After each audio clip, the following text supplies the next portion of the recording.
ദൈവനാമത്തിന് മഹത്വമുണ്ടാകട്ടെ. യെശയ്യാവ് 64:8 ഇങ്ങനെ കാണുന്നു: നാം കളിമണ്ണും ദൈവം നമ്മെ മെനയുന്നവനുമാണ്. പ്രിയമുള്ളവരെ, നാം ഒക്കെ ചെറുപ്രായം മുതൽ പെൻസിൽ ഉപയോഗിക്കുന്നവരാണ്. ആ പെൻസിലിൻ്റെ കഥ നമ്മുടെ ജീവിതത്തിന് ആശ്വാസകരമായ ഒന്നാണ്. കാരണം പെൻസിലിൻ്റെ നിർമ്മാതാവ് ആ പെൻസിലിനോട് ഇപ്രകാരം പറയും: ഇടയ്ക്കിടയ്ക്ക് നിന്റെ ജീവിതത്തിൽ ചില കൂർപ്പിക്കലുകൾ സംഭവിച്ചു കൊണ്ടേയിരിക്കും. അതുകൊണ്ട് നീ ഭാരപ്പെട്ടു പോകണ്ട.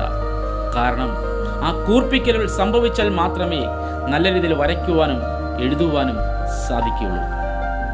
പിന്നെ നിന്നിൽ പറ്റുന്ന തെറ്റുകളെ മാച്ചു കളയുവാൻ നിന്നിൽ റബ്ബർ കൂടെ ഉണ്ടായിരിക്കും.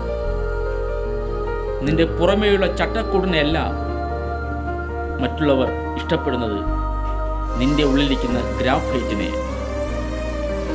പ്രിയമുള്ളവരെ, അതുപോലെയാണ് ദൈവത്തിൻ്റെ കരത്തിൽ നാം ആയിരിക്കുന്ന ഒരു പെൻസിൽ പോലെയാണ് നാം ആയിരിക്കുന്നത്. ഇടയ്ക്കിടയ്ക്ക് ചില കൂർപ്പിക്കലുകൾ നമ്മുടെ ജീവിതത്തിൽ കടന്നു വരുമ്പോൾ വേദനിച്ച് നിലവിളിക്കുന്നവരായിട്ടല്ല, ദൈവസന്നിധിയിൽ നമ്മെ തന്നെ കാട്ടി സമർപ്പിക്കുന്നവരായിട്ട് മാറാം. നമ്മിൽ പറ്റുന്ന തെറ്റുകളെ ആ പെൻസിലിൽ കാണുന്ന റബ്ബർ പോലെ നമ്മിലുള്ള ദൈവകൃപയാൽ നമുക്കത് മാച്ചു കളയുവാൻ കഴിയണം. എങ്കിൽ ദൈവം ഒരു ആയുധമാക്കി നമ്മെ ഉപയോഗിക്കും. നാം ഒരു അടയാളമായി മാറും. ദൈവം ഏവരെയും അനുഗ്രഹിക്കട്ടെ എന്ന പ്രാർത്ഥനയിലൂടെ നല്ലൊരു ദിവസവും നേരുന്നു. ആമേൻ.